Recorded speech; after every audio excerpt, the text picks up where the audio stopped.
Episodio número 7 de la quinta temporada y hoy platicamos con Sara Robles, diseñadora de experiencia de usuario con más de 10 años de experiencia. Actualmente se desarrolla como Service Designer, pero se ha especializado mucho en lo que es Physical Experience Design. Principalmente abordamos la carrera de Sara desde que se inició realmente, bueno, con su profesión, que es arquitecta, y esa necesidad en sus primeros proyectos de comprender realmente el contexto y aplicar en su profesión los conceptos de diseño.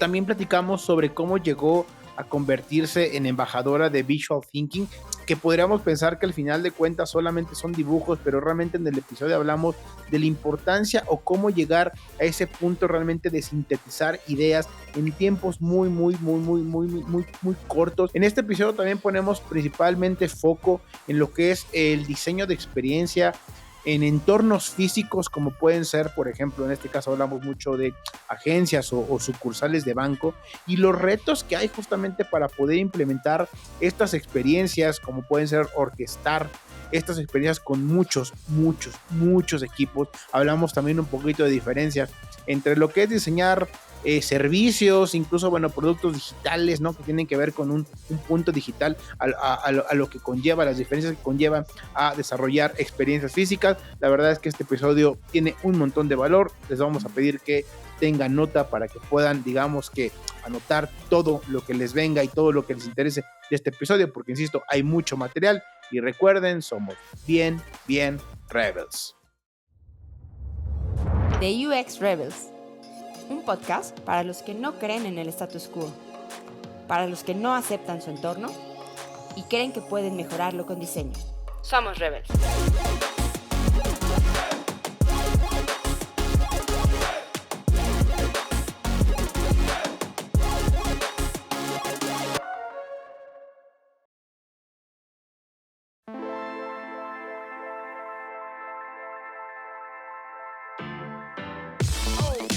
Buenos días, buenas tardes o buenas noches, querida persona que nos ve o escucha. Bienvenidos al séptimo episodio de la quinta temporada. Bienvenidos a su multivitamínico de diseño sin sabor a medicina. Hoy me nace hacer un poco de remembranza y me puse a revisar las entradas de todos los séptimos episodios de este podcast.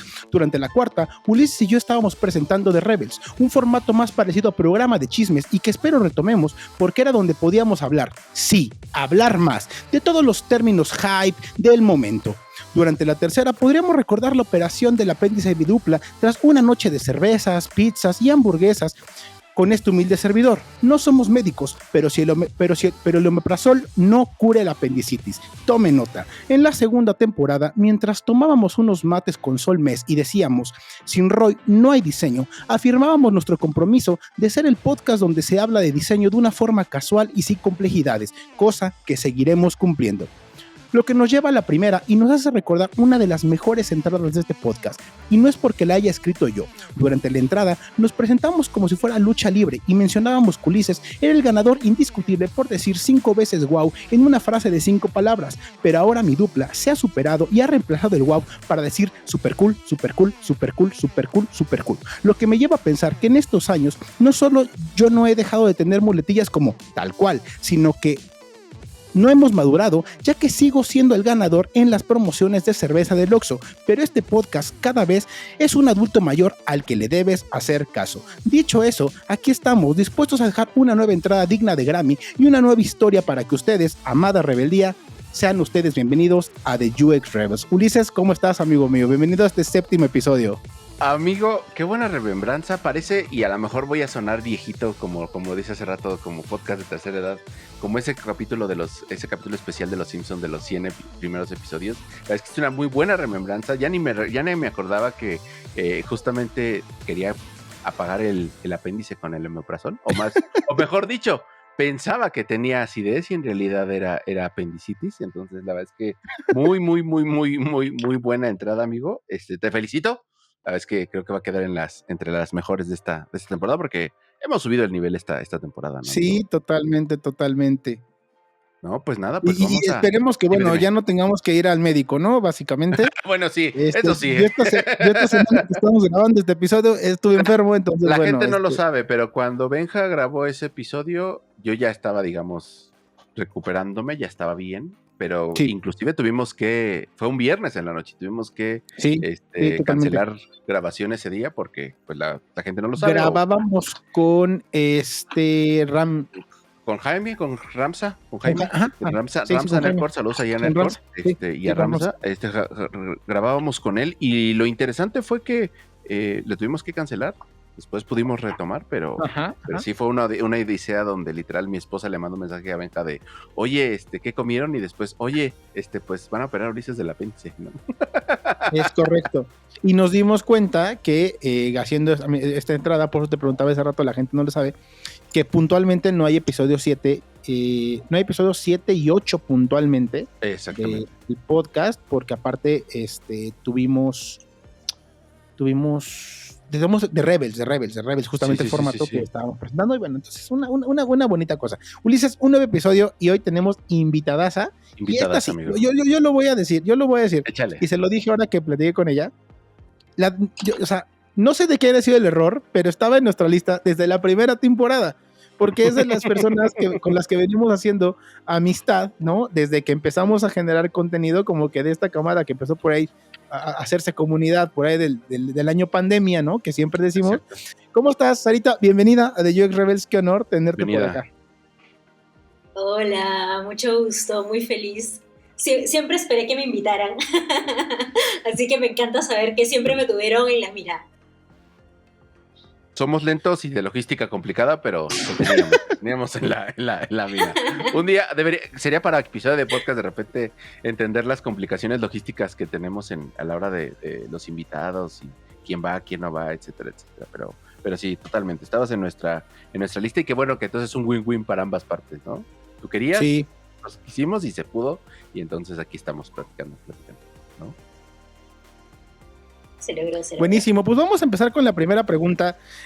Sara, cuéntanos qué te hace Rebel. Yo creo que por un lado es el no conformarme con lo que ya existe y por el otro es ser fiel a mi esencia, autoanalizarme y a veces cuando no saber para dónde ir, al menos tener muy en claro a dónde no ir y ser fiel a ese no voy a ir a lo que no vaya de acuerdo a lo que yo quiero y a lo que yo creo. Que a fin de cuentas me llevó a trabajar en roles que no existían claramente cuando yo estaba en la universidad, en el colegio, y trabajar en cosas que en verdad ni siquiera me hubiera imaginado que me podían pagar por hacerlas. Ya, y justo, nada más quiero retomar esta parte porque, híjole, se me hace muy interesante esta parte que dijiste ahorita de autoanalizarme. Creo que muchas veces nos hace falta justamente tener muy claro esos propósitos, ¿no?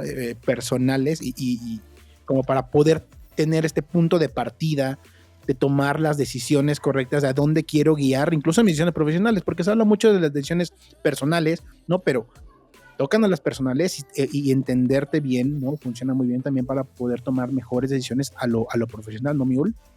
Sí, y lo veíamos en el episodio con Luan. ¿Sí era Luan? Sí, con Luan. En la temporada pasada que hablábamos de esta idea de cuanto mejor te conozcas, va a ser más sencillo que tú digas para dónde sí, para dónde no, o a qué sí le entras y a qué no, o cuáles son tus habilidades, cuáles necesitas reforzar. Entonces está súper cool ese concepto. Entonces, vamos a pasar a la segunda porque esta entrevista traemos un buen tema bien interesante, pero me gustaría primero saber un poco de tu background para la gente que te conozca y cómo iniciaste en diseño, cómo fue tu acercamiento al diseño.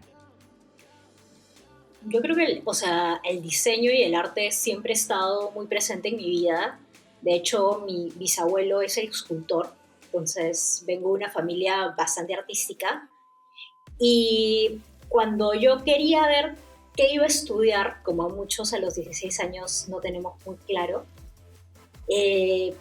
primero pensé en estudiar negocios internacionales. De hecho, yo entré a negocios internacionales. En mi último año de colegio había ganado una beca y había podido conocer a muchas personas de diferentes lados del mundo. Y mientras llevaba los primeros cursos previos a comenzar la carrera, tenía amigos que iban a arquitectura y me di cuenta que estaba dejando de lado esta parte tan importante que era para mí el diseño. Así que antes de comenzar la carrera me cambié de carrera a arquitectura. Y en arquitectura fue una sacudida al ego, porque siento que yo crecí mucho con ese, eres una persona muy creativa, muy artística, y en arquitectura te dan pero de alma. Y a lo largo de la carrera tenía mucho ese, no sé si realmente si esto es lo que quiero, tal vez me quiero cambiar otra carrera, pero no tenía esa claridad, así que terminé arquitectura, estuve trabajando algunos años, llegué a trabajar en Alemania, estuve ahí trabajando un año, y cuando yo vuelvo a Perú, porque mi contrato era de un año y tenía que volver, entro en una crisis de ¿ahora qué hago? Y ahí literal hice un research de quién era Sara, qué le gustaba, en qué soy buena, qué puede haber para mí. Y por el otro lado hice un research de qué hay y qué podría hacer. Y me junté con muchas personas, iba a muchas charlas, y en esas charlas en las que yo estaba simplemente buscando una lucecita de qué podría hacer, por dónde comienzo, para dónde voy, yo tomaba muchas notas, porque siempre he sido muy de tomar notas para aprender, para que no se me vayan las ideas.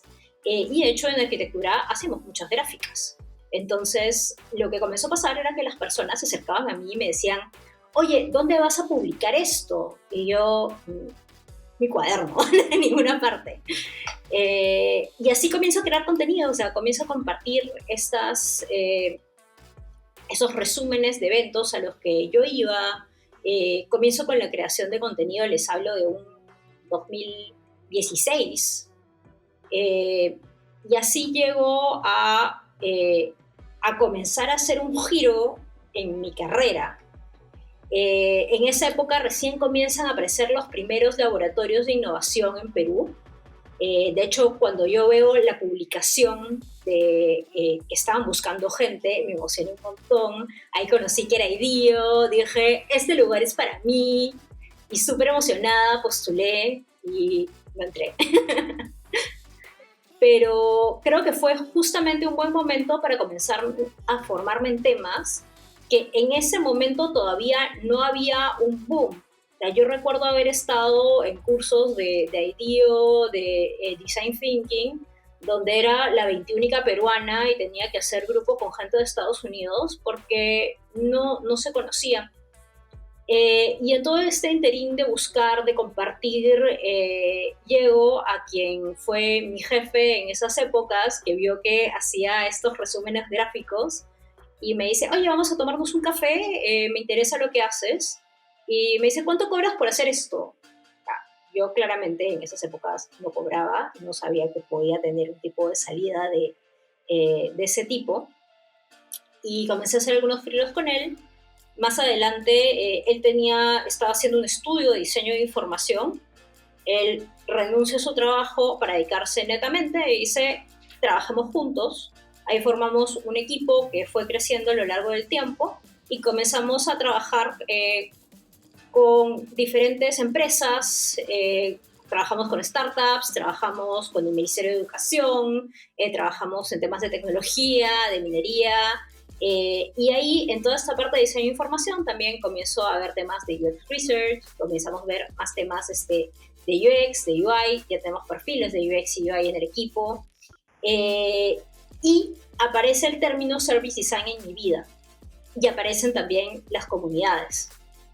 Entonces, cuando yo comienzo a aprender de esto, veo la oportunidad de poder trabajarlo con nuestros clientes. Y le planteo a mi jefe, oye, mira, ellos tienen este problema y no es un problema que se solucione con hacer ABC. En verdad tenemos que entender todo este camino para que tanto la propuesta de valor como la experiencia que estén dando sea integral.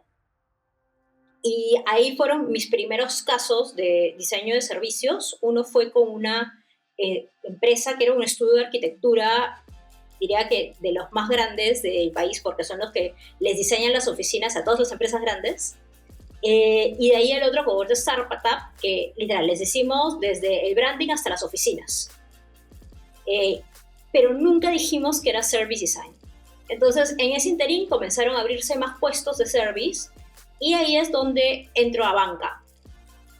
Y este tema de la arquitectura, que a mí me pesaba mucho en su momento, porque no sabía cómo migrar de arquitectura a otro lado, me sirvió porque justamente estaban buscando a perfil unicornio, yo, que sepa de diseño de servicios, que tenga este background con design thinking, pero que también sepa arquitectura porque iba a ver mucho el tema de espacios físicos. Entonces, yo estoy varios años en banca, más adelante migro a lo que es salud. En el interín también hago una maestría en marketing.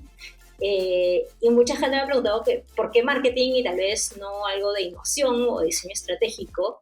Y yo lo que sentía que me faltaba en ese momento, que fue justo en el momento en el que yo salto del estudio de diseño a banca, yo sentía que me faltaba la pata de negocio y también sentía que veía muchos temas asociados a marketing y comunicaciones, tanto por mi lado de marca personal como con los clientes que tenía. Y necesitaba partes de negocio, necesitaba partes de estrategia y necesitaba una parte académica que yo podía ver en una maestría de marketing. Así que hago maestría en marketing, estoy en banca y ahí migro a salud. Entonces, ese es más o menos el recorrido de Sara, que a veces cuando me preguntan como que qué haces y cuál es tu background, y digo que es arquitecta, pero también sé marketing, pero también veo de diseño gráfico e ilustro, es como un pequeño pan con mango, pero un pan con mango que tiene mucho sentido cuando lo aterrizamos ya a qué es lo que puedo hacer en el día a día. No, de acuerdo, o sea, y la verdad es que ahorita vamos a, creo que hay muchas dudas, voy a desmenuzar, vamos a intentar desmenuzar cada una de estas ramas, ¿no? Porque la realidad es que, bueno,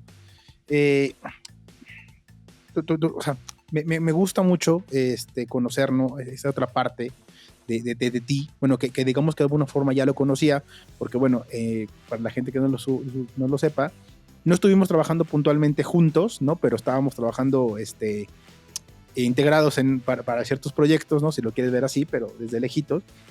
Y ahí fue cuando justamente, bueno, nos reencontramos y dijimos, ay, ¿a poco trabajas acá? Y bueno, pero quiero preguntarte, la duda que me nace es, voy a regresar a la parte de arquitectura, porque entiendo la parte de tu abuelo, pero cuando quieres estudiar negocios y de pronto descubres arquitectura, dijiste ahorita, me falta la parte de diseño. O sea, ¿qué fue el primero? Quiero entender, ¿qué fue lo que en ese momento de arquitectura para ti te llamó la atención? Porque me podrían hacer a mí de pronto decir, pues diseño gráfico, diseño y comunicación visual. O sea, quiero entender, bajo este background que traías de tu abuelo, de lo que al final de cuentas empezaste a crecer, ¿no? De pronto no entras a negocios y ves arquitectura y dices arquitectura, aquí puedo empezar a desarrollar esta parte creativa. ¿Qué fue lo que encontraste primero en arquitectura que no encontraste, por ejemplo, en otra carrera? Creo que a mí siempre me han gustado los edificios. De hecho, a mí me encantan, por ejemplo, las catedrales góticas. Y siempre un poco cuando te bromean estudiaste 5 años de arquitectura, ¿para qué? Y yo es como que me voy de viaje y te doy una cátedra de historia del arte y la arquitectura, porque es algo que a mí me encanta y me apasiona mucho. Entonces, esa pasión que tengo por los edificios y por crear cosas me lleva a decir como que tal vez es arquitectura lo que yo quiero. Y también está el hecho de, en algún momento me planteé estudiar arte y mis papás, por supuesto, que me hicieron el pare como a muchos de, si quieres estudiar arte, tú te vas a tu carrera y chao. ¿Y qué vas a comer de eso? ¿Cómo vas a comer? Y la verdad es que viéndolo en retrospectiva y hoy por hoy teniendo amigos que son artistas plásticos, siento que la estructura que me dio arquitectura tal vez no me lo hubiera dado de la misma manera estudiar arte, y son mundos muy diferentes y son bases muy diferentes. O sea, cuando ya entiendes el mundo de, no sé, por ejemplo, las galerías y el arte conceptual y cómo se maneja hoy por hoy, yo digo, pucha, la verdad que la base que yo he tenido en arquitectura ha sido muy buena, muy interesante. Y un poco lo que yo tenía en ese momento, pues les mencioné que gané esta beca en el colegio. Para mí, esa beca fue un punto de inflexión muy fuerte, porque yo paso de estar, digamos, en mi colegio de mujeres, de monjas, a irme a un viaje de mes y medio. Era un viaje, de hecho, en el que íbamos por diferentes países, éramos 300 chicos de diferentes lados del mundo, en el que veíamos temas culturales, pero también acampábamos, y yo pude aprender mucho de diferentes culturas en muy poco tiempo, a una edad muy temprana. O sea, a los 16 años, que te sacudan tu burbuja de esa forma, te hacen pensar, oye, ¿qué puedo hacer yo por el mundo? Y qué interesante es tener como que este roce internacional a tan pequeña edad. Entonces ahí fue donde dije, tal vez quiero negocios internacionales, porque a veces te guías por el nombre de la carrera. O sea, para mí eran negocios internacionales, vas a estar viajando por el mundo, y la verdad es que no necesariamente. Pero siempre la parte artística, la parte de diseño ha estado en mi vida. Y en ese momento lo que resonó conmigo fue arquitectura, sin terminar de entender qué salidas podía tener como arquitecto. Y algo que me parece bonito, y viéndolo en retrospectiva hoy en día, yo siento que en ese momento, dentro de las opciones que tenía para desarrollarme en arquitectura, sentía que todo estaba muy enfocado tal vez a edificaciones, a multifamiliares. Algunos de mis primeros trabajos fueron justamente viendo multifamiliares, que si antes era pesado, hoy por hoy siento que está peor, porque cada vez tenemos departamentos más chiquititos, menos funcionales, y copy-paste uno de otro. Entonces, a mí eso, mi parte creativa, me frustraba mucho. Y es esta pregunta de, ok, ¿qué más hay? ¿Qué más puedo hacer? Y la verdad es que muchas de las personas que estuvieron conmigo en la facultad no se dedican per se a construcción. Algunos sí tienen estudios de arquitectura que tienen, y me pone muy feliz de verlo, que hacen arquitectura realmente interesante y novedosa. Y digo, tal vez si Sari chiquita hubiera llegado a un lugar así, se hubiera quedado en arquitectura. Y de hecho, probablemente hay unas Saris de algún multiverso que la aceptaron como practicante en un estudio con ese enfoque. Y de hecho, yo nunca entré a practicar porque justo había firmado con otro estudio. Y digo, claro, tal vez si yo me hubiera ido por esa rama, sí hubiera seguido. Pero también tengo otros muchos amigos arquitectos que, al igual que yo, tuvimos esta base muy buena en diseño, muy buena en conceptualización, donde el prototipado es el pan de cada día, pero nadie lo llama prototipado, y el feedback no se llama feedback, sino son críticas, y te dan de alma y te hacen rehacer y pensar mucho en esto tiene que ser funcional, esto tiene que poder construirse, y esto también tiene que ir de acuerdo en concepto y tiene que ser estético. Entonces tengo amigos que hoy por hoy se dedican ya sea a marketing, ya sea a la ilustración, ya sea a temas de eventos, pero esta base de diseño, de arquitectura, nos ha servido para poder desarrollar y conceptualizar otros tipos de negocios. Voy a hacer un comentario y nada más y te doy el pase para la siguiente pregunta, pero nada más quiero decir algo. Esta parte que decía ahorita Sara del copy-paste, que los departamentos hoy día son copy-paste, ¿no? Uno de otro. Lo platicábamos en episodios pasados y creo que tú en la semana lo publicaste en LinkedIn, Ulises, ¿no? Y cuál hoy día pasa con los sistemas de diseño, ¿no? Que tanta creación de sistema de diseño lo que a veces te hace es que tengas un copy-paste. Todas las aplicaciones se parecen, todas las aplicaciones casi siempre son visualmente lo mismo, ¿no? Exacto. Y la otra, lo que decían las bases de nada más del diseño, de esta parte tiene que ser funcional, tiene que ser estético, ¿no? O sea, es interesante cómo en arquitectura también se fundamentan bien esos puntos que hemos platicado en otras conversaciones, ¿no, Bull? Exactamente. Y ahí creo que me surge, híjole, es que esta historia está muy interesante, porque a mí me gustaría saber qué antes de pasar a la parte que a lo mejor ahorita si me da chance Benja o Benja se va a echar sobre el visual thinking, a mí me gustaría saber antes qué fue lo que sucedió, y un poco porque siento que a veces, mi pregunta va en este sentido, a veces encontramos gente que quiere migrar, que quiere hacer cambios porque, y entre comillas, lo que estudiaste no es necesariamente cuando quieres entrar a una industria nueva, por cuestiones hasta a lo mejor de que simple y sencillamente el cómo se llama a lo que te quieres dedicar no existe en un sentido curricular en una universidad.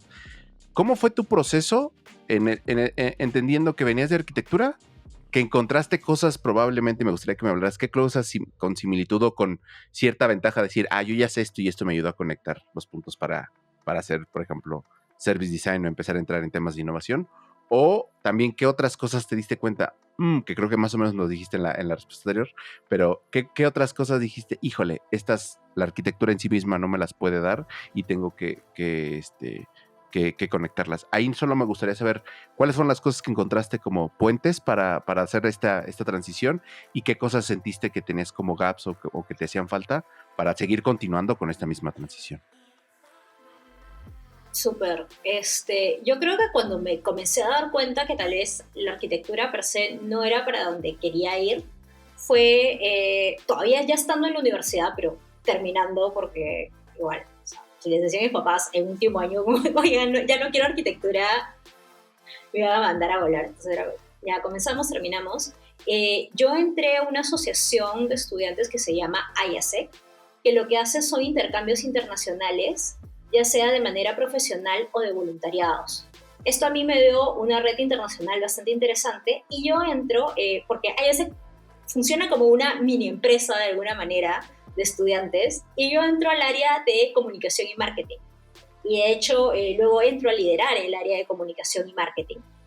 Y ahí yo tengo la experiencia desde crear campañas, reclutar equipo y ver que la experiencia de estas personas que se van de intercambio sea lo mejor posible, y también entender qué perfiles son los que nosotros estamos enviando de intercambio y cómo funciona. Entonces, realmente era entender un sistema que estaba dentro de un sistema internacional más grande, que no tenía mucho que ver con lo que era la arquitectura, pero que de alguna manera conversaba en ciertos puntos a nivel diseño. Entonces, esa parte del marketing y la comunicación siempre me estuvo coqueteando. Dentro de las opciones que yo tenía para ejercer arquitectura en ese momento, definitivamente algo que a mí me llamaba la atención y de haber realmente podido especializarme, me hubiera encantado, era lo que era restauración. Como les decía, a mí me encantan los edificios antiguos. Hoy día no vamos a construir ningún nuevo edificio gótico, claramente. Pero era algo que a mí me interesaba entender, aprender. Nunca se llegaron a formar los suficientes cursos para yo salir como especialista en. Pero gracias a gracias a AYASEC, que tenía este contacto internacional para poder hacer intercambios, yo me puse necia de enviado a tanta gente de intercambio fuera, me voy a autoenviar. Y me puse a buscar oportunidades. Bueno, para esto como contexto, la mayoría de oportunidades profesionales son para personas que están más por el lado de administración, de comunicaciones, de marketing, y yo acá, arquitecta, era viendo 20 oportunidades a nivel nacional. Entonces yo he postulado a Singapur, a Japón, a China, a Rusia. Curiosamente, para muchas te pedían que hables algún idioma extraño y tengo la suerte y el privilegio, en verdad, que entre los idiomas que pedían alemán. Yo fui a un colegio alemán, siempre tuve traumas con el alemán porque no se me daba bien, pero realmente eso fue lo que hizo que yo pudiera irme para allá, y ahí tuve la experiencia de poder ver justamente toda esta parte de restauración que a mí me emocionaba tanto.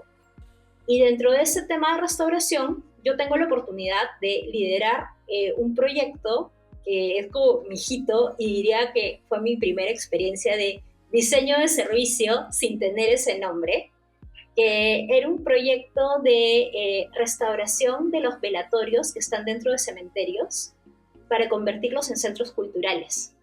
Entonces, a mí cuando me dan este proyecto, yo primero tengo que entender cómo funciona el cementerio dentro de Alemania, que es muy diferente a cómo funcionan los cementerios en Perú. O sea, las personas van a correr, hay personas viejitas que van a pasear, y también tengo que vender el proyecto porque era, o sea, tenía financiación del Estado, pero también teníamos que tener ciertas donaciones y tal. Entonces comienzo a entender el contexto donde está esta obra que vamos a hacer, y comienzo a tener no solamente contacto con los usuarios finales, sino en cómo le vamos a dar vida a este centro cultural que antes era un velatorio. Para esto yo estudio la historia de este edificio y también trabajo de la mano con el alcalde, y también vemos justamente cómo activar de la mano de músicos, de la mano de pintores, y de hecho voy a aprovechar, justo lo tengo acá, espero poder sacarlo. Sí, se lo Este es un cuadro que me regaló uno de los artistas que expuso en este centro cultural. Entonces, yo con esta experiencia, que por fin puedo hacer eso que tanto quería, que era poder restaurar un edificio antiguo, me doy cuenta que lo que a mí me apasiona no es tanto el restaurar el edificio en sí, es cómo creamos vida alrededor de esto y cómo creamos ese valor. Y cuando vuelvo a Perú, y he hecho ese punto de inflexión, hoy día en la mañana estaba compartiendo una herramienta que se llama la rueda de la vida, en la que analizas cómo estás en cada punto de tu vida, o sea, en salud, de familia, emocional. Para mí fue muy duro, porque todos los comentarios que tenía era, yo pensé que te ibas a quedar aquí, y es como que ese sello del fracaso en la mente. Mi rueda de la vida era un punto, estaba muy mal en muchos sentidos, pero también tenía creo que lo que quiero no va por este lado, y me pongo a explorar opciones, y cuando entiendo cuál es el marco de Perú de cara a lo que es restauración, y que incluso si yo trabajara para las entidades que están enfocadas en restauración, sería muy difícil lograr lo que a mí me gustaría. Y para poder impulsar eso, más que estar restaurando edificios, es viendo cómo va este diseño alrededor para poder crear el servicio alrededor y realmente darles vida. Y en toda esta investigación es que comienzan a salir los laboratorios de innovación, y veo el trabajo que se hace dentro de IDEO, y me parece súper interesante, súper chévere, toda esta parte, digamos, social, toda esa parte de innovación, toda esa parte de poder crear toda una experiencia 360. Me parece espectacular, la verdad es que la historia, y sí, conecto, bueno, yo empiezo a conectar muchos puntos en relación hoy día a lo que haces a través de la historia que nos comentabas de la catedral, ¿no? O sea, muchas veces creo que nos empeñamos yo quiero ser arquitecto en tu caso, ¿no? Porque quiero hacer, digamos que edificios, ¿no? Pero me gustó mucho cómo de pronto te das cuenta que no necesariamente es el tema de restaurar ese edificio, sino cómo le doy vida, ¿no? Como lo comentabas muy bien, a todo lo que hay alrededor. Quiero preguntarte aquí y entrar justamente en otra parte de tu vida, porque bueno, ahorita comentabas justamente la parte de IDEO, pero mencionabas hace rato que tú hacías notas y que de hecho nosotros, bueno, yo te conocí justamente por esta parte de Visual Thinking para ponerle nombre. De hecho, vamos a dejar algunos episodios que has tenido en otros podcasts, el de UX Friends y uno de contenidos, y el que no alcanzo a encontrar es el de los amigos de Desnudando UX, porque también creo que te escuché por allá. Pero bueno, quiero entender. Te dice esta persona, oye, vendes tus notas, ¿no? Que si vendías esta parte de los gráficos. Quiero comprender, ok, ¿cómo le pones ahora nombre? ¿Cómo le pusiste nombre a esto? Porque tú hacías notas, siempre te ha gustado hacer notas, lo comentabas ahorita. Pero de pronto, ¿cómo llegas a esta parte de, pues mira, fíjate que esto, que estoy haciendo, mis notas que me gusta hacer con dibujitos, ¿no? Y que me gusta, ilustrar. ¿Cómo llegas a esta parte y cómo le pones nombre justamente, digamos que a esta etapa? Porque bueno, hoy día digamos que tu cuenta principal, digamos que de contenido, va muy dirigida justamente a este tema, ¿no? A la generación de notas. ¿Cómo le pones nombre? ¿Cómo fue esa parte? Ya, o sea, yo siempre he tomado notas de forma gráfica desde chica. Siempre mis amigos me decían como los cuadernos vendibles, porque estaban muy ordenados, y también siempre he sido como que muy eficiente con mis tiempos.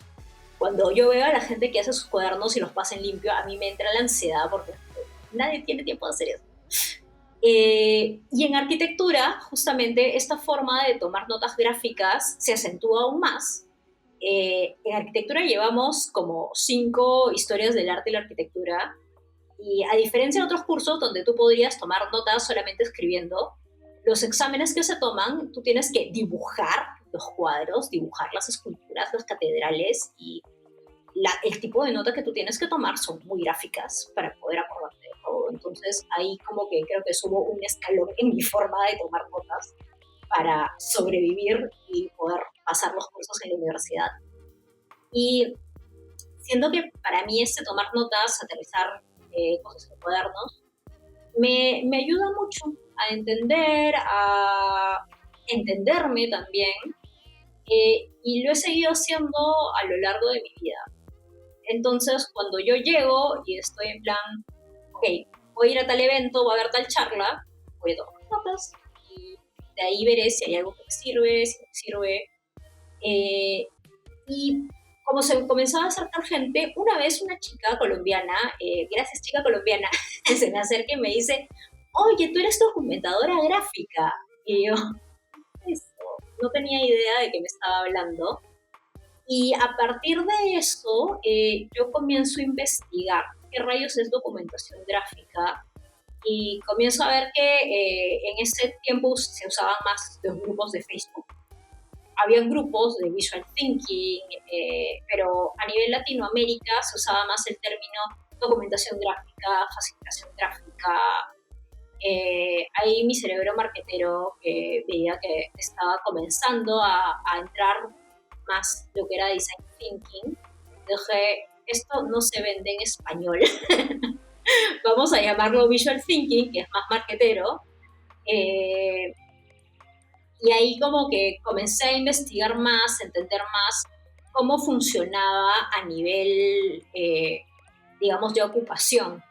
Y ahí cuando conozco a Andrés, que luego se vuelve mi jefe, digamos que es de mis primeros clientes, pero también cuando comienzo a ir a eventos y me doy cuenta que hay gente que le pagan por ir a eventos a hacerlo, también me muevo con amigos que hacían eventos. Mi primer evento oficial fue un Fuck Up Night, porque yo decía, a ver, yo necesito fotos, yo necesito videos para mostrar que yo puedo hacer esto en vivo.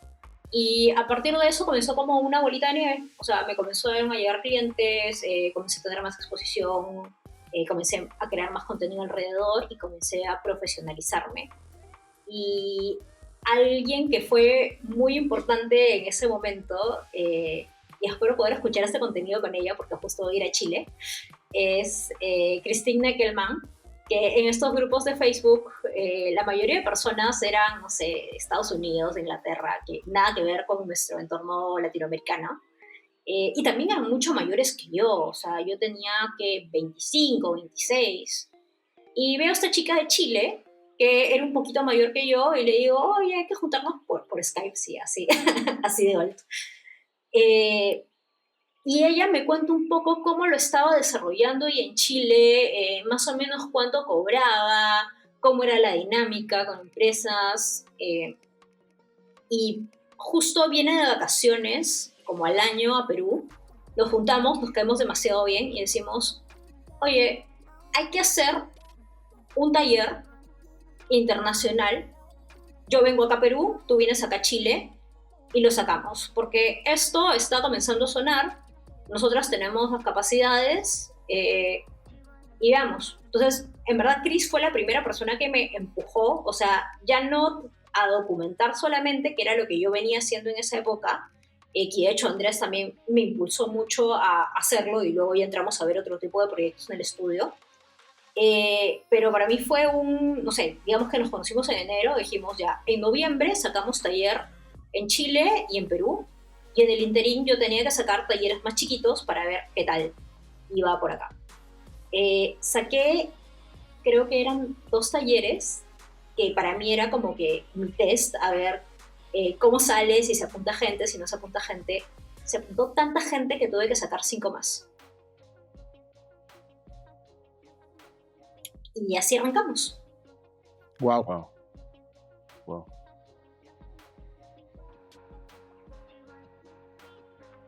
Oye, y ahí, Sari, me gustaría saber. Sí me están oyendo, ¿verdad? Sí. Okay. Es que está en mute. Ahí me gustaría saber un poco como entrando, y otra vez, perdón que sea muy insistente, pero entiendo que de la parte de arquitectura ya traía esto de Visual Notes, pero también del lado de de estas empresas que están dando consultoría, que sean innovación, el Visual Note también fue una forma como de vender todo lo que hacían. En algún punto dijiste, es aquí Visual Notes y después de repente encontraste algo más? ¿O fue algo que siempre estuvo presente de manera paralela y tú sabías que a lo mejor que tenías que encontrar otras cosas que te gustaran más? Ahí cómo fue, porque entiendo que le diste de lleno, o sea, no fue como decir nada más me gusta, tengo el hobby, puedo enseñar a ciertos amigos cómo lo hago, etcétera, sino en realidad sí dijiste, esto está interesante. ¿Sucedió que en algún punto dijiste por aquí puede ser y esto me encanta? Y en algún punto encontraste algo más que siempre es natural que suceda, el decir, encuentras como la forma de ver el panorama con más apertura y te interesan otras cosas? ¿O cómo fue esa transición? Porque por lo que entiendo, le metiste duro y podrías haberte, vamos a llamarlo así, quedado ahí en un buen sentido de seguir desarrollando expertise, etcétera, etcétera. ¿Cómo fue tu relación con el visual thinking que después te llevó a otras cosas? Sí, de hecho, justamente en esta etapa en la que yo comencé a investigar qué cosas podía hacer, una de las cosas que a mí me gustaba mucho era la parte de ilustración. Y de hecho, el mundo de la ilustración es bien difícil, es bien duro. Eh, y ahí me comencé a dar cuenta que yo para poder entrar a trabajar este tipo de proyectos necesitaba un diferenciador. Y definitivamente mi diferenciador era que yo podía hacer este tipo de notas. Y eso me abrió la puerta a poder hablar y contactar con mucha gente y que, por ejemplo, cuando iba a eventos, tenían la apertura los ponentes de hablar conmigo y de conversar conmigo. Y cuando ya comienzo a ir a eventos, a documentar y, digamos, como que tener este pico, comienzo a proyectarme más a futuro y cómo me siento y cómo me quiero ver. Y si bien a mí me encanta dibujar y me encanta ilustrar, no solamente soy una chica que dibuja y que está ahí en tu evento dibujando. Soy una persona que le gusta ver temas de estrategia, que le gusta crear, que le gusta diseñar y que más allá de hacerte un dibujito bonito, puede entender temas muy complejos para explicarlos de una forma sencilla, para darle orden y para poder crear algo nuevo, algo potente en base a eso. Entonces, cuando yo ya estoy, digamos, en este pico de ir a eventos, que en verdad me estaba yendo bastante bien, me pongo a pensar en, no quiero quedarme acá en este espacio en plan como que, hola, sí dibujo, ¿qué pasa si volteamos esta tortilla? Tal vez yo quiero ser la persona que está hablando. Tal vez yo soy la persona que quiere estar creando esta experiencia.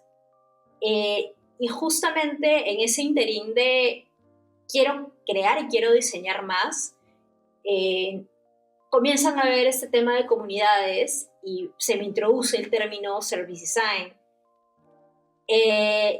Y ver esta parte de service design y ver esta parte de research a mí me hace total sentido, porque justamente este tema de entender, de observar, tiene mucho que ver con lo que a mí me gusta hacer.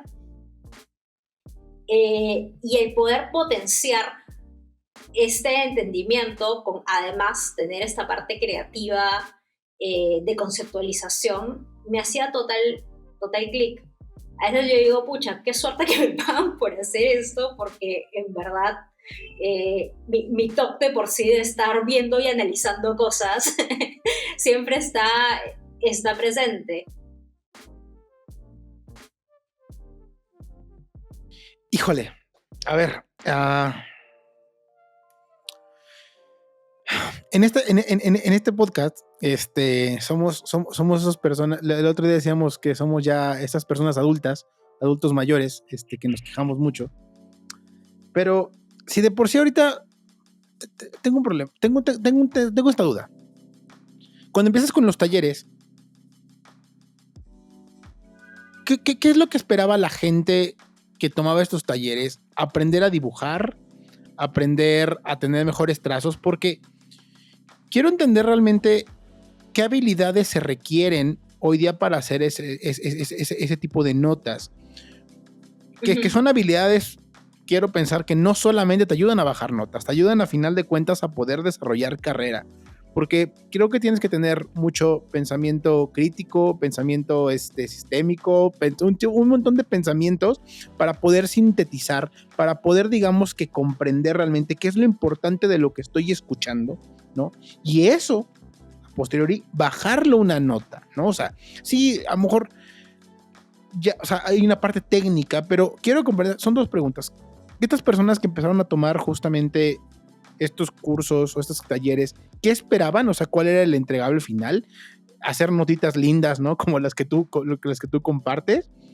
Y realmente, ¿cuáles son las habilidades que se requieren o qué deberíamos trabajar si queremos llegar a ese nivel, digamos que de, voy a decir especialización, porque no es nada más hacer cosas, digamos que lindas y que se entiendan, ¿no? Cuéntanos un poquito más de eso. Sí, de hecho, a ver, en los primeros grupos de personas que llegaron, habían muchas personas justamente que hoy por hoy siento que son muchos pares míos, diseñadores, UX, UI, gente que está en estrategia de diseño. Pero también hay otro grupo que a mí me parece especialmente interesante, que son personas que ven temas muy complejos en el día a día y que les cuesta explicarlo. O sea, yo he tenido alumnos que son estadísticos, que son abogados, bioquímicos, y que justamente llegan ahí porque dicen, yo tengo que explicar esto y es muy complejo y no sé cómo hacerlo. De por sí, en medio siempre hay la expectativa de cómo hago para dibujar mejor, pero a mí más que dibujar me gusta hablar de graficar y siento que en los talleres y en los cursos que doy, más que una clase de dibujo, porque en verdad yo no enseño, digamos, un dibujo técnico, yo lo que doy es una clase de diseño 0.0 y de hecho yo he sido docente un tiempo justamente de una clase que se llama gramática visual y también análisis visual, donde lo que enseñamos y lo que sonará mucho a la gente que está en UI, por ejemplo, trabajamos justamente temas asociados a principios de diseño, o sea, enseño Gestalt sin llamarlo Gestalt. Enseño de proporciones, enseño de cómo agrupar información, enseño jerarquías, enseño usos del color, pero de una manera muy sencilla, porque en verdad lo que hace que estructures tu información no es que dibujas lindo, hay mucha gente que dibuja maravilloso y que en verdad no saben estructurar la información de una manera que sea fácil de entender. Cuando tú estás haciendo algún tipo de diseño, ya sea web, ya sea una señalética, ya sea las notas que yo suelo hacer, tienes que tener en cuenta esos principios básicos, tienes que tener en cuenta cómo tú generas jerarquías, cómo tú generas grupos, cómo tú generas justamente estos espacios para que los grupos sean claros. Entonces, yo lo que enseño es justamente estas bases que se aplican tanto a un dibujo que yo puedo hacer en un papel, como a un edificio, porque en un edificio también tienes un tema de jerarquías y de proporciones. Entonces, esta base yo creo que está bastante lejos del dibujo estético, sino es más un organizar la información en bloques y parte de formas básicas. Y aquí pienso mucho, por ejemplo, en la Bauhaus, ¿no? Yo cuando enseño, es como que, oye, no tienes que saber dibujar, puedes hacer un triángulo, un círculo, un cuadrado, ya, eso nos basta para poder organizar la información y para poder hacer gráficos, esquemas que ayuden a que lo que sea que tú quieras explicar se pueda entender mejor.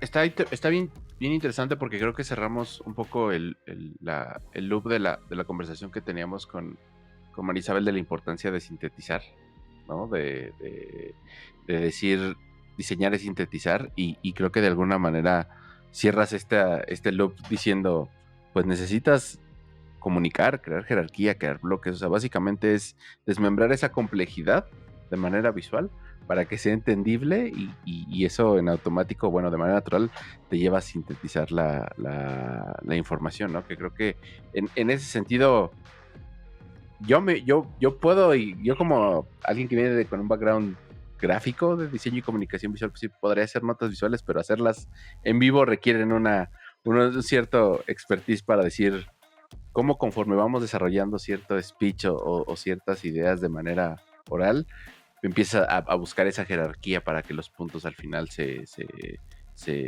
conecten, ¿no? Interesante que creo que estamos llegando a conclusiones muy parecidas desde diferentes puntos de cómo el acto de diseñar tiene que ver más con, o en muchos sentidos va a tener que ver más con la organización de la información, con el hecho de cómo podemos simplificar o sintetizar esa complejidad que hay en el mundo, ¿no? Pero ahora me gustaría, ya hablamos de Visual Thinking, pero me gustaría un poco como para seguir el rastro de tu carrera. ¿Cómo esto te lleva a especializarte después con este background de arquitectura que sigue estando presente, creo, durante toda esta historia que nos has dado? ¿Cómo llegas a especializarte en lo que llamaríamos experiencias físicas? Porque lo que es un hecho es que UX en un sentido estricto como label, como etiqueta, se lo comió el mercado digital, pero pues siempre que hablamos de experiencias, hablamos de las experiencias suceden en entornos digitales, pero también en entornos físicos. ¿Cómo sucedió esta oportunidad para empezar a desarrollar proyectos que tienen que ver con el hecho de desarrollar experiencias físicas? Y quizás en las siguientes preguntas vamos a ir viendo las características como para que la audiencia se vaya haciendo una idea mucho más clara de lo que implican y de los retos. Pero ¿cómo fue tu acercamiento hacia allá? Bueno, fue justamente por el rol que yo tuve dentro de BCP. Creo que antes, o sea, sí había visto algunos temas, porque de hecho la arquitectura es algo de lo que en algún momento, justo cuando estaba en ese punto de inflexión de quiero cambiar de carrera, me peleé mucho con la arquitectura y luego me di cuenta que la arquitectura está ahí y siempre va a estar de alguna u otra forma en mi vida. Cuando comenzamos a ver en Elephant, que era el estudio en el que yo trabajaba, que más allá tal vez de las soluciones a nivel de branding, a nivel de digital, ya nos pedían ver, por ejemplo, diseño de espacio, diseño de una oficina. Y también cuando trabajamos con esa empresa que veía justamente las experiencias en arquitectura, del diseño de oficinas, digamos que ese fue como que un primer acercamiento, no por mi parte, sino que simplemente se dio y tenía ciertos skills para poder hacerlo. Pero a mí me invitan a postular al BCP. Curiosamente fue porque fui a un evento que casi no voy, porque justamente había un congreso de ilustración y había un congreso de agilidad, y estaban como que uno enfrente del otro. Entonces yo voy al de ilustración y luego me paso un rato al de agilidad, y ahí normalmente tienen estas dinámicas de si tú quieres dictar un taller de algo, como que te apuntas y lo dictas. Entonces estoy en un taller de Visual Thinking, de cómo puede conversar con agilidad, y ahí justamente estaba una de las reclutadoras y me invita a postular este puesto de Service Design, que de hecho yo era la primera persona que entraba bajo el rol de Service Designer. Y estaba enfocado a lo que era es el BCP Lab, que iba a ver todo lo que era experiencia dentro de agencias. Entonces, en el mundo del diseño estratégico, creo que no somos tantísimas arquitectas o arquitectos, sí existimos, y una de esas personas era mi jefa, Marie. Y en estos perfiles que buscaban a alguien que tenga experiencia en service. Yo para eso ya había hecho un par de proyectos. De hecho, trabajamos también un proyecto junto in situ, entonces ahí también tuve una formación un poco más formal, pensando en tener un mentor que supiera más de eso que yo, que no simplemente sea yo he aprendido esto y lo estamos haciendo. Entonces ya tenía algo de experiencia en service y también tenía este background de arquitectura, porque íbamos a ver también temas asociados a infraestructura. Y ahí fue un camino interesante, porque recuerdo que cuando entré había queremos hacer cambios en las agencias y vamos a hacer pilotos, y realmente ha sido bonito ver como que todo un camino que han sido casi 5 años de mi carrera, en el que cuando yo salgo se han comenzado ya a implementar todos estos cambios en las agencias físicas. Entonces yo siempre he estado muy metida yendo a agencias y viendo las diferentes partes que hay, ¿no? Porque no solamente la parte física a nivel de arquitectura, también hay temas de digital, hay temas de digital, porque tienes, por ejemplo, los cajeros, hay temas de personas, que va más allá del personal, porque también están las personas de seguridad o las personas de limpieza. Y cuando tú haces un piloto, como que todos lo notan, todos lo saben. O sea, yo he tenido personal de limpieza que de buena onda le corregía a la gente, oye, no es por aquí, es por allá. O personal de seguridad que nos hacía notar ciertas cosas que estaban impactando la experiencia. Y lo mismo cuando he estado ya en otros sectores, es un tema que va mucho más allá de solamente el espacio físico, sino es justamente toda esta orquesta de diferentes elementos, desde objetos, personas, espacios, sistemas.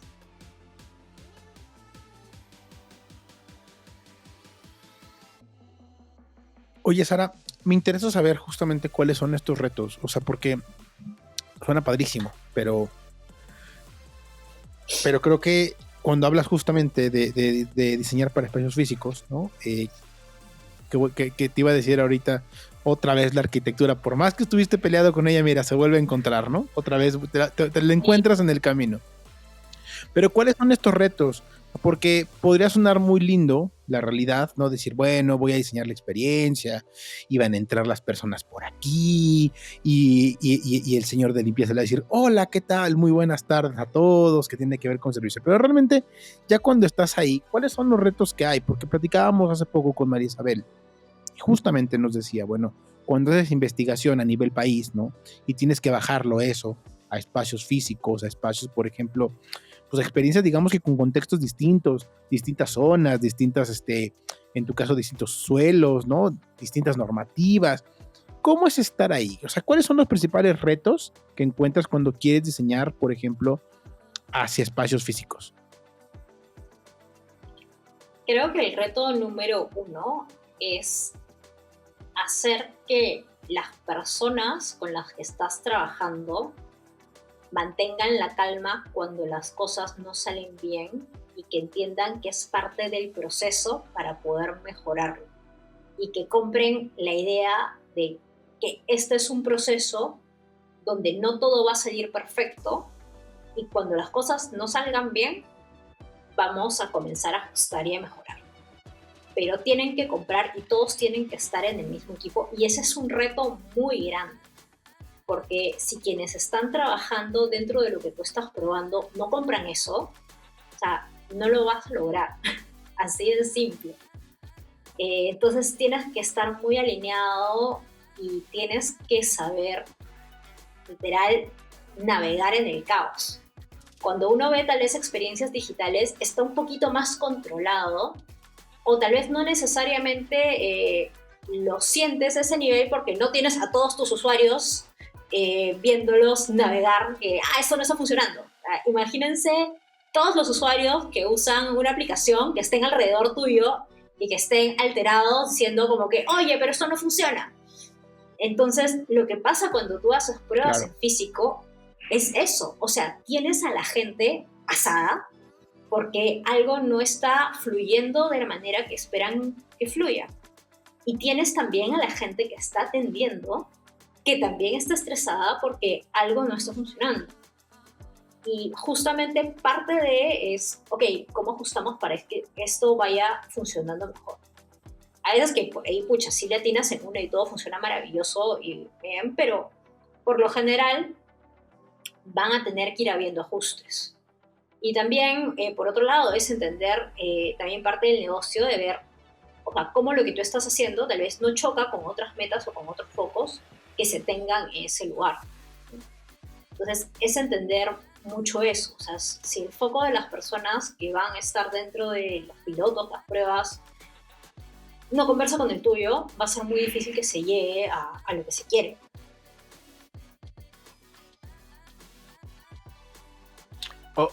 Oye, Sara, y ahí tengo una pregunta porque de repente cuando diseñamos productos digitales, desde nuestro sesgo y privilegio de a lo mejor no tener algo que nos permita, que nos bloquee el uso de una manera satisfactoria un producto, como es el caso de la accesibilidad. De repente uno como diseñador, después con la experiencia lo vas entendiendo, pero al inicio pues tú tienes tu happy path de decir así funciona, así pasa y toda la gente es feliz. Y después te das cuenta que hay una serie de escenarios que no cubres y que tienes que aprender a ir cubriendo, como es el caso de la accesibilidad. ¿Cómo funciona en el ambiente físico? Sobre todo, porque creo que conlleva más cosas que solo decir, ahora que lo lea un screen reader, ahora que se pueda navegar con teclado. ¿Cómo se aborda esta parte? Y si también hay de repente en la disciplina o en la industria hay como este sesgo o un poco falta de conocimiento y de empatía alrededor de cuando diseñamos estas experiencias físicas. También hay que pensar en esas personas que probablemente no van a tener una serie de dificultades para poder hacerlo. ¿Y cómo afrontas esos retos? Yo creo que algo bien interesante en espacio físico, especialmente en los dos rubros que me ha tocado justamente presenciar, que han sido banca y salud, es que tú no tienes que buscar al usuario, sino que el usuario llega a ti. O sea, yo he tenido que explicar a personas que tenían discapacidad auditiva o discapacidad visual, o que iban en silla de ruedas, algo que siento que a mí me ayudó mucho también cuando comenzamos a hacer los pilotos, es que mi practicante se accidentó y estuvo en silla de ruedas y en muletas buen tiempo. Entonces nosotros mismos comprobábamos como que también funcionaba el sistema para moverte en silla de ruedas. Entonces, si algo no funciona, te lo grita, porque las personas no necesariamente van a saber cómo abordar esa situación. Y también, y con miedo a que me cancelen en este sentido de la accesibilidad, que en verdad es súper importante, también me ha tocado ver que hay cosas que yo sé que a nivel diseño no están bien diseñadas, pero que realmente no llegan a ser un problema para las personas que tienen ciertas discapacidades, porque lo manejan de cierta forma en las que no les impacta tanto. Entonces sigo como que a nivel prioridad tengo que modificar esto. Es un ejemplo de un baño que recuerdo que estaba bastante mal diseñado para poder usarlo con silla de ruedas, pero al momento de hablar con usuarios realmente lo puedo manejar. O, por ejemplo, la gran mayoría de personas también iban acompañados, entonces lo óptimo es que sí cumpla la norma de accesibilidad. De hecho, hay normas de accesibilidad en arquitectura y creo que algo bueno es que las normativas son bastante más duras. Tal vez que en digital no tienes un fiscalizador que te diga, oye, tienes que tener una barra de atención de este tamaño, de estas dimensiones para las personas con discapacidad, y tiene que estar normado, o tienes que tener el estacionamiento. Las rampas creo que no son tan duros en esos sentidos, porque sí deberían, o sea, las rampas deberían de ser el 8%, y sabemos, creo yo, que pasa en toda Latinoamérica que tenemos rampas así y que claramente ninguna persona en silla de ruedas sola va a poder subir. Pero claro, sí hay cierta normativa que se hace cumplir y se tiene que dar.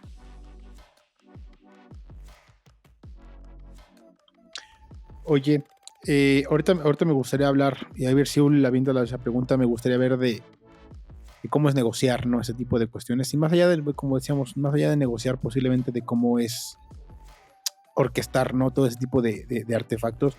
Pero me gustaría para que nos quede súper claro, porque exactamente qué tipo de cuestiones son las que ves cuando diseñas espacios, porque no me gustaría que las personas que nos escuchan no se queden nada más con diseñar el espacio físico en cuanto, digamos que, tamaños, ¿no? Quiero pensar que también se diseñan los procesos, los pasos posiblemente dentro de un espacio físico, ¿no? Porque imagino que tienes que ver eso. ¿Cuáles son, digamos que, bueno, entiendo que tienes experiencia obviamente mucho en banca, ¿no? Pero, ¿cuáles son los tipos de cosas que realmente se validan, ¿no? Se testean cuando estás justamente queriendo implementar una experiencia? Porque es eso, implementar una experiencia, ¿no? Dentro de un lugar como estos. Claro, o sea, de hecho, justamente mi rol siempre ha sido más de el servicio que, digamos, diseñar una agencia o una clínica, ¿no? Entonces, aquí justamente partimos de cómo va a ser el journey de la persona. eh, y uno de los puntos que de hecho revisamos bastante es cómo la persona se ubica en el espacio, entiende qué hay que hacer, para dónde hay que ir, cuáles son los puntos donde tal vez se detiene a ver algo o donde busca una persona, y si realmente puede navegar por toda esa experiencia. Hay experiencias físicas que en verdad es complejo que la persona llegue a entender rápidamente cómo es todo ese journey. Entonces aquí entran muchos elementos visuales, pero también hay un tema de capacitación de las personas. Cuando hay nuevos formatos de servicio, también es cómo vamos a explicar que hay este servicio, o cuando queremos dar cierta información, es en qué momento lo tengo yo que poner para que la persona efectivamente lo vea. Porque la verdad es que las personas, cuando entramos a espacios físicos, entramos a veces como caballos yendo de frente y tratando de buscar a lo que voy. Entonces, si yo quiero dar información de, no sé, tal consultorio está en este lado, o oye, ahora ya no tienes que ir a tal lado, sino tenemos un nuevo formato para atenderte más rápido. Es como que en qué momento te lo digo, cómo te lo digo, cómo te lo pongo. Es una persona, es algo físico.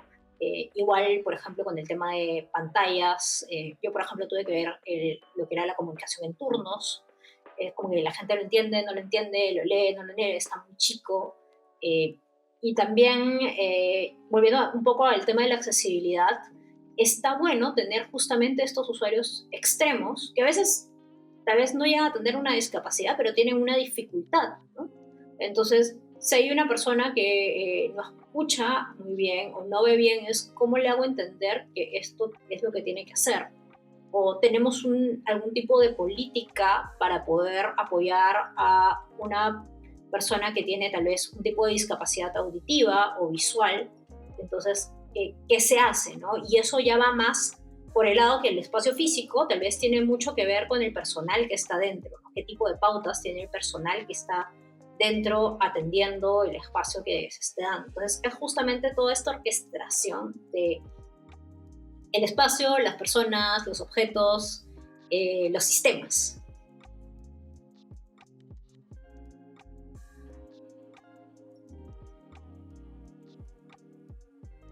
Oye, y ahí... Aquí tuve un lag. ¿Sí me escuchan, verdad? Sí, perfecto.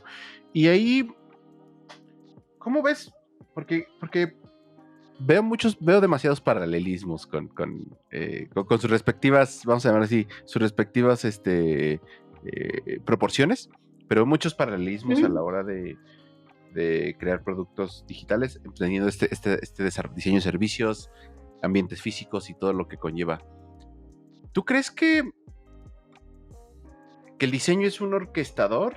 Porque entendería que también es un poco como haces experiencias físicas y el que hace experiencias digitales no necesariamente hace todo, marca un cierto camino, un cierto journey digital y hay como una serie de especialistas que a tu alrededor te ayudan a llevar a cabo esa experiencia, que no necesariamente tienen que ver del UX, hay especialistas como, insisto, con este paralelismo, desarrolladores, etcétera. Seguramente tienes otra serie de disciplinas y de expertos en ciertas áreas que van más allá de lo que tú desde tu trinchera haces como con el diseño de servicios. ¿El diseñador es el que orquesta o cómo funciona en ese sentido esta clase de proyectos? Entendiendo que vamos a diseñar un servicio, y que no vamos a construir una clínica, pero ahí cómo funciona. ¿Es el diseñador el que orquesta? Como quizás podríamos pensar que es el que a cierto punto orquesta en la parte de un diseño digital. ¿Funciona de la misma forma en la parte física o cómo es? Creo que también depende mucho en el momento en el que esté el proyecto y el tipo de proyecto que estás viendo, ¿no? Porque a veces puedes tener un piloto que sea algo más Ujú. puntual y ahí te toca orquestar y hacer a ti. Lo óptimo es que tal vez a ti no te toque hacer todo el escalamiento, pero va a tocar que tú puedas dar una buena pauta para que justamente la persona a la que le des este empaquetadito de hicimos y probamos lo pueda hacer. Y creo que va justamente mucho de qué tipo de proyecto estamos hablando para ver si tú eres el orquestador de todo, tal vez tú eres el que da ciertas pautas, tal vez tienes que ir de la mano con otros equipos, ¿no? O sea, a veces tú puedes dar la pauta de, ok, queremos hacer esto, eh, y de ahí vas con un equipo, no sé, de comunicación interna, por ejemplo, en que vamos a ver, ok, vamos a armar de la mano cómo son ciertas capacitaciones y cómo vamos a escalar esto a más grande. Entonces, una vez que hay esta alineación, ellos son los responsables de hacer eso. Y Ya. entonces, entonces aquí también entenderíamos que hay, vamos a hablar si hay diferentes complejidades en los proyectos. Habrá proyectos que impliquen un end-to-end más masivo, donde impliques interactuar con más áreas, y habrá otros que a lo mejor pueden ser mucho más acotados, donde probablemente la orquestación es en un trayecto más mínimo. Me gustaría preguntarte, ¿cuáles son los que a ti te han gustado más en ese sentido? ¿Aquellos que tienen un mayor nivel de complejidad o incertidumbre? ¿O aquellos que a lo mejor tienen que ver más con una cuestión de... no que no tengan que a lo mejor no tienen tanta incertidumbre, pero tienen que ver con... Hay que coordinar a las personas para que las cosas sucedan. A la interesante. Acá pensando cuál ha sido el que más me interesaba. O sea, siento que partiendo del research, o sea, desde así momento uno, creo que los que más me han gustado es cuando hemos tenido que entender eh, realidades muy diferentes y el ver cómo la propuesta que hemos hecho se aplica a realidades diferentes de tal manera que igual pueda Ujú. conversar con lo que se está dando. Eh, Creo que a partir de eso y luego el ver cómo hacemos algo que esté estructurado de tal forma que lo pueda poner en el norte del país, pero también lo pueda poner en el sur, que sepa que igual va a funcionar, pero también él teniendo las salvedades de, oye, acá puede, o sea, tener un caso que te genere, no sé, picos de tensión súper altos en cierto momento y que lo que tú estás proponiendo esté preparado para. O también entendiendo, por ejemplo, que en algunos lugares tú vas a tener un mayor número de personas disponible para hacer ciertos roles y en otros lados vas a tener equipos mucho más grandes. Y eso también va de la mano de cómo vas a manejar, por ejemplo, a nivel implementación.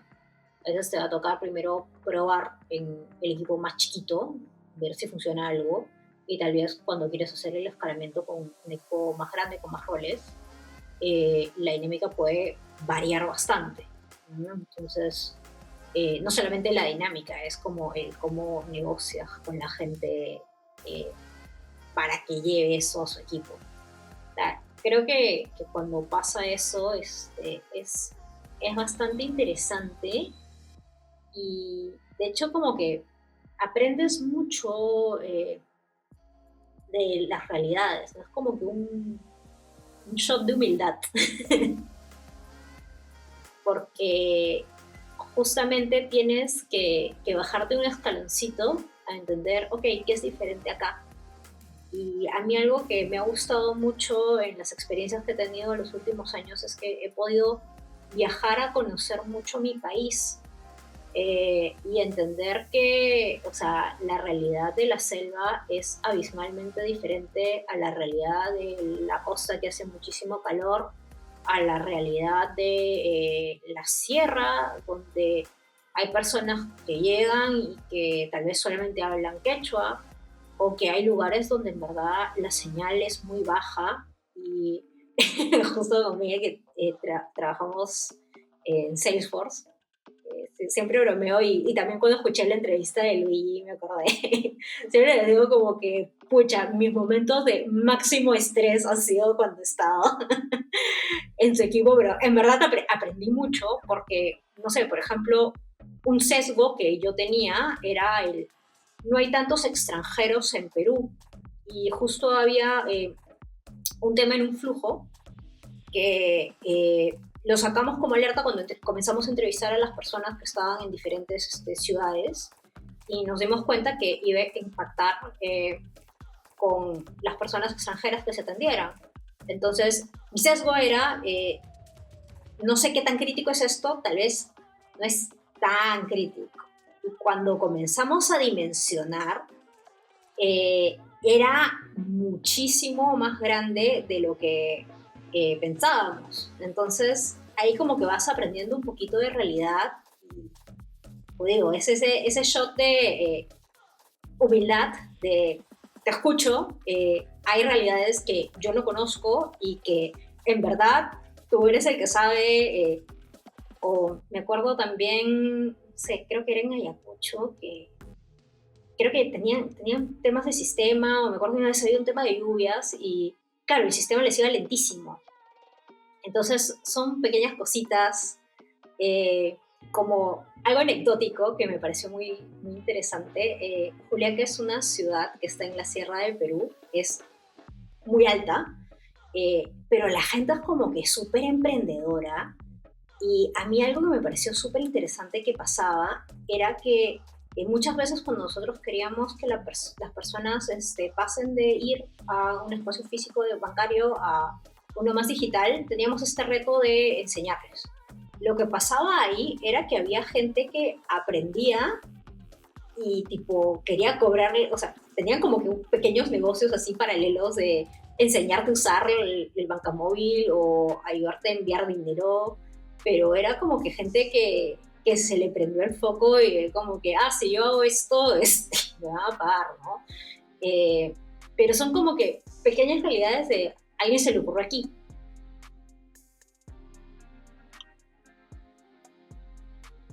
Sí, no, de acuerdo, de acuerdo. Y ahorita que hablabas del tema de los extranjeros, o sea, cuando hablas de productos digitales y, por ejemplo, un usuario se enfrenta, por ejemplo, a una plataforma digital, pues listo, es más fácil ponerle, digamos, que un switch, ¿no? Para cambiar de idioma y vámonos, pero cuando hablas a lo mejor de un punto físico, ¿no? Pues no es como que, digo, tendrías, o sea, no es como que puedas instalarle un nuevo idioma a cada uno, digamos, que de tus ejecutivos, ¿no? Y ahorita que hablabas, por ejemplo, de este tema de incluso cómo se puede lidiar, ¿no? En situaciones donde, por ejemplo, tienes que decirle a las personas, oye, ocupa tal aplicación para poder, no sé, hacer un trámite, ¿no? Y aunque estén ahí en sucursales, pero tú no controlas el internet, tú no controlas de alguna forma, ¿no? El ambiente y incluso todo lo que tienes que evaluar cuando un usuario puede decir, no, es que la aplicación es muy lenta. Pues es que a lo mejor la aplicación no es lenta, ¿no? El mismo contexto, el mismo entorno, y eso al final de cuentas tú como diseñador de servicios son cosas que empiezas a entender para poder, digamos que ver de qué forma puedes facilitar la vida a cada uno de los usuarios, pero depende mucho del contexto, depende mucho al final de cuentas del punto en el que estés. Esto se me hace muy, muy, muy, muy, muy interesante esta parte. Lo que te quería preguntar, Sara, es, siempre les decimos que, a ver, tú has tenido de alguna forma la facilidad para poderte meter, digamos que en esta parte de experiencias físicas porque tu background así lo ha marcado, ¿no? Esta parte de arquitectura, esta parte que de pronto, pues curiosamente se te daban muy bien las notas, siempre te gustó hacer notas, ¿no? Pero si las personas que nos escuchan quisieran de alguna forma, ¿no? O sea, porque no quiero que se vayan con la idea de que forzosamente requiere saber arquitectura para poder diseñar experiencias físicas como tú las has hecho. Me gustaría preguntarte, ¿qué habilidades crees que hoy día una persona que le gustaría meterse, digamos, a trabajar en lo que tú estás haciendo o tuviste la oportunidad de hacer, ¿no? En experiencias físicas, ¿qué tendría que hacer? O sea, porque pues a lo mejor no hay que saber puntualmente de subsuelo, ¿no? Que a lo mejor tú sí lo sabes cómo es el tema de trabajar en piso, trabajar todo ese tipo de cuestiones, pero ¿qué es lo que tendrán que saber las personas o qué consejo les darías para poder, digamos, que trabajar en lo que tú has hecho? ¿Qué tendrían que hacer? ¿Qué tendrían que aprender? O sea, bueno, de hecho quiero partir y creo que valga la salvedad, es un poco nicho, eh, pero creo que como en todo proyecto, tú siempre traes una mochilita de habilidades. Entonces puede que, no sé, tú no sepas de instalaciones, pero puedes saber de procesos.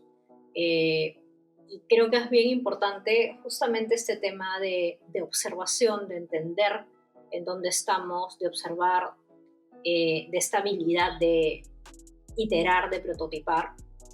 Eh, a nivel espacial, yo diría que está bueno entender tal vez un poco de temas de cuáles son ciertas limitaciones que podemos tener al momento de implementar algunos temas. O sea me ha pasado que han dicho como que, queremos poner esa cosa acá. Y es como, ok, o sea, si queremos ponerlo, esta parte, te cuento que tenemos que picar todo el piso. Y pues no va a estar tan bueno el picar todo el piso. Pero creo que siempre que tengas a alguien dentro del equipo, o sea, no es una habilidad que la tengas que tener tú. O sea, tu habilidad es el justamente poder mapear, ok, qué cosas necesitamos para poder hacer B, ¿no? Entonces, en los equipos en los que yo he estado, se trabaja mucho con gente de infraestructura, trabajas con gente de procesos. O sea, si bien habían personas, bueno, esto dentro de banca, dentro de clínica, mi experiencia ha sido diferente, pero habían diseñadores industriales, pero también comunicadores, marketeros, gente de administración. Entonces, la base siempre es entender, ver qué limitaciones hay, ver qué necesitamos para hacer, ver cómo implementamos, cómo documentamos. Entonces, creo que al igual que en diseño digital, o sea, hay esa base de, ok, vamos a entender, vamos a tener este proceso, vamos a ver con quiénes tenemos que hablar para que suceda y bueno, vamos a ejecutar. Algunas cosas que tal vez pueden ser más específicas, que ya comienzas a ver en el día a día, pueden ser temas de materiales, temas de luces, temas de implementación, temas de duración, o sea, con qué tipo de materiales se puede hacer un prototipado rápido. Ahí también dependiendo de la empresa, de los objetivos, de lo que se quiera, si hay dinero, si no hay mucho dinero. O sea, he hecho proyectos que literal hemos cortado cartón y he dibujado a mano algo para poder testear rápido, y como proyectos en los que hemos armado una réplica en escala real de lo que se iba a hacer. Entonces es un poco adaptarse, es un poco ingeniárselas y probar de cómo podemos prototipar ciertas cosas, y también es alinearse con otros equipos, ¿no? En algunos lugares te van a decir, oye, sí, pues probar con tu caja de cartón si lo vas a tener solamente un día. En otros lados te van a decir como que marketing no te va a probar esto ni a balas. Si quieres probar algo así, pues te lo llevas a un espacio controlado o pues ves cómo hacerlo que quede más simpático para que no choque tanto.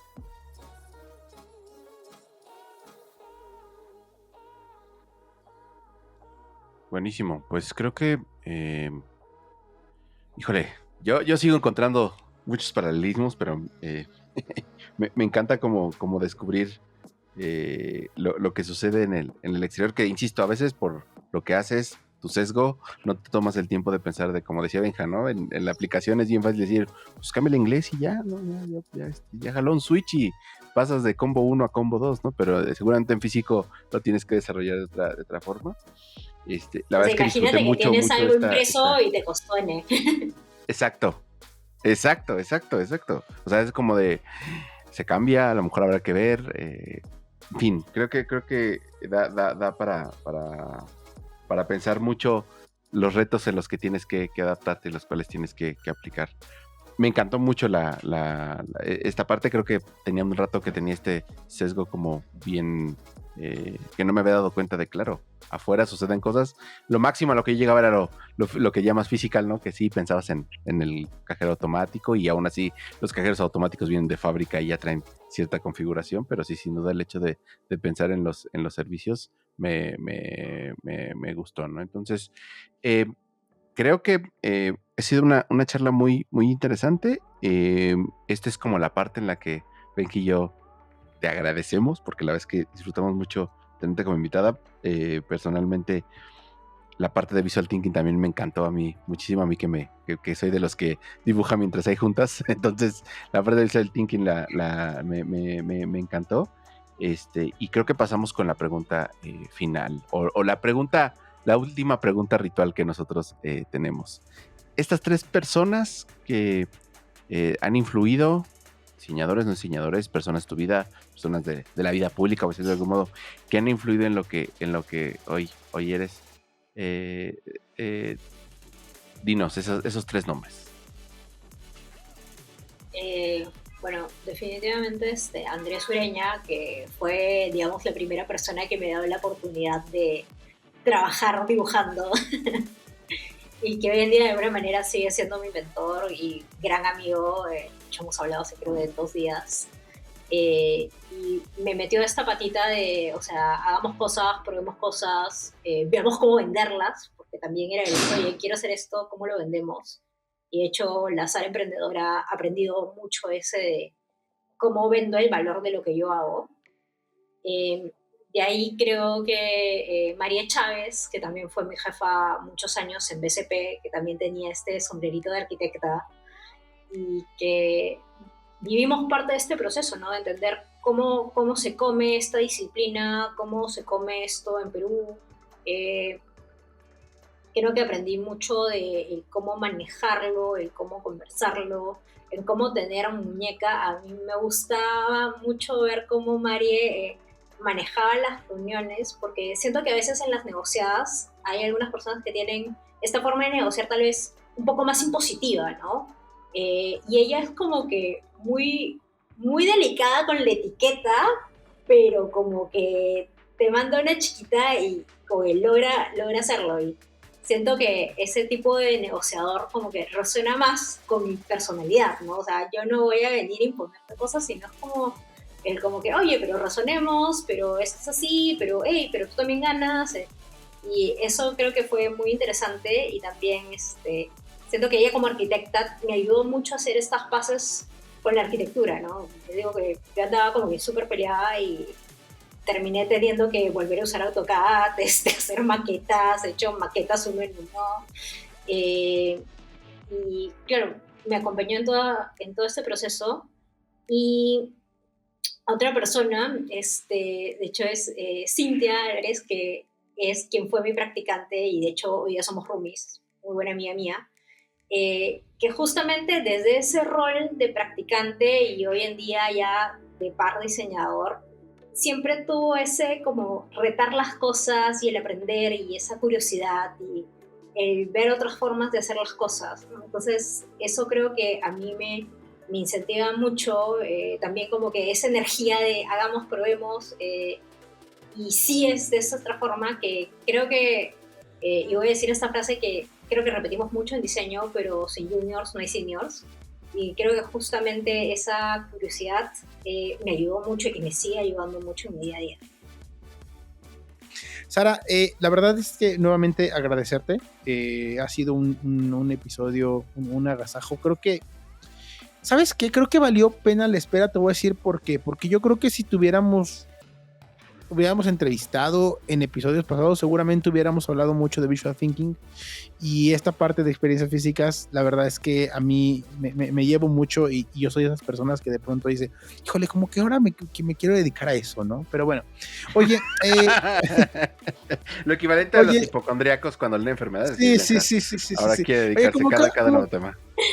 Sí, como que ahora quiero dedicarme a experiencias físicas. Oye, no, nada más para saber, ¿vienen cursos, más talleres? ¿Qué más viene de ti? Sí, o sea, de hecho estoy practicando sacar nuevo taller y curso de Visual Thinking para noviembre. Y creo que no lo mencioné, pero también estoy viendo sacar alguno con Idea Cards, que es un producto que creamos con una amiga, porque también tenía esta penita y esta curiosidad de crear diseños físicos. Y resulta que no hay tantos materiales de facilitación en español, así que nos pusimos manos a la obra, hicimos unos prototipos bien simpáticos, hicimos nuestra prueba así de usuario a la vena, dijimos hay pizza y hay vino y testeamos y con eso sacamos las Idea Cards. Yo ahora que estoy yendo a Chile voy a llevar algunas, así que vamos a ver, hacer algo con eso. Buenísimo, pues ahí al tanto. Estoy viendo que tienes un beacon page, donde creo que ahí pueden encontrar, la vamos a poner en las notas del episodio, para que puedan ver toda la información respecto a los materiales y los talleres, etcétera, etcétera, etcétera. Y síganla en redes sociales, se pueden seguir tanto en LinkedIn como en Instagram, ¿no? Sara.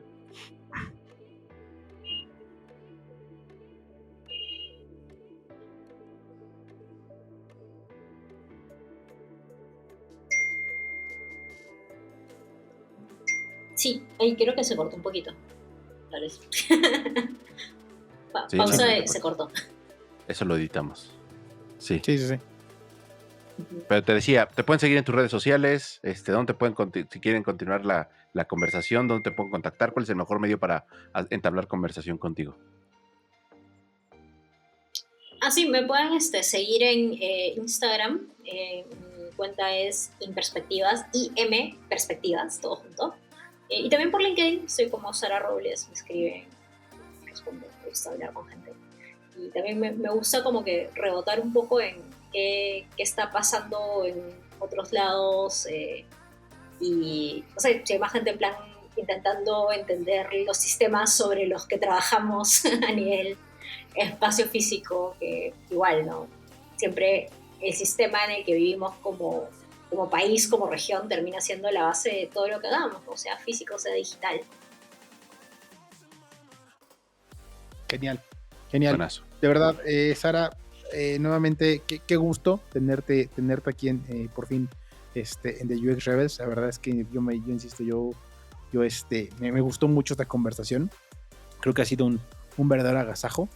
Y bueno, y esperamos que te la hayas pasado también como nosotros. Has traído muchas joyas de Pues es que- BSP. O pues sea, es estás que- trayendo muy buenos invitados, Benja, te felicito ahí. Has tenido muy buena curaduría últimamente con todos los Curaduría. invitados que hemos tenido, exactamente. Muy bien, muy bien. No, muchas gracias. O sea, la verdad es que disfrutamos mucho la entrevista y lo logramos, ¿no, Benja? Gracias a ustedes. Listo, pues dicho eso, Ulises, ¿tú tienes algún anuncio parroquial? Bueno, ya estamos en noviembre cuando están escuchando este episodio, ya Es estamos correcto. en noviembre, ya básicamente ahora sí ya es Navidad, ¿no? Ya es Navidad, pero va a seguir habiendo episodios por el resto del año. Sí, pero, sí. En algún punto del año avisaremos cuál es el último episodio de esta temporada. Creo que no está tan lejano. No estamos cerca, pero no está tan lejano. Exactamente. Y vamos a hablar del episodio, pero del último episodio, y vamos a seguirnos en redes sociales, a ver si una de esos nos dignamos y retomamos de Rebels, como dijo bien en su entrada. Me gustó mucho que digo, donde podemos hablar todavía más. Sí, Pero sí. pues nada, la verdad es que pues sí, ya se está acabando el año. Estamos transmitiendo desde el futuro, pero ya está acabando el año. Venga, pues buenísimo. Exactamente. Pues nada, venga, pues creo que hasta aquí yo no tengo ningún anuncio, no estoy nunca algún anuncio, saludo. Hasta ahora, hoy el día de hoy no tengo ninguno. Hasta ahora todo bien. Feliz Perfecto. Navidad. Feliz Navidad. Feliz Navidad a todos. si Se acabó el año. tuvieron Halloween, feliz Día de Muertos. Exacto. El único anuncio que podría decir es que seguramente a partir ya ahorita de noviembre ya empiezo yo con mi Halloween Reyes, ¿no? Básicamente ya empiezan para mí las fechas de pues no, de mucha convivencia, ¿no? De mucha convivencia. Entonces, pues bueno, nos vemos en enero, básicamente. Venga, ya está Sobrio, sacando las Nos maletas. vemos en enero, sobrio. No es cierto. Ya gente. está sacando No maletas. No, pero sí, empieza, digamos, la etapa social, ¿no? Donde Es correcto. todos los amigos te dicen, vamos a vernos antes de que se acabe el año. Shalala. Una cubits. Pero bueno. Ya, por favor. Ya, no antojes, deja. Todavía. Todavía, Listo. bueno, no, ya es la 1 p.m. Ya se puede. No, ya se puede. Ya se puede. Siempre se puede. Listo. Pues nos vamos, sin nada más que decirle, nos escuchamos y nos vemos en el siguiente episodio. Y recuerden, ¡somos rebeldes!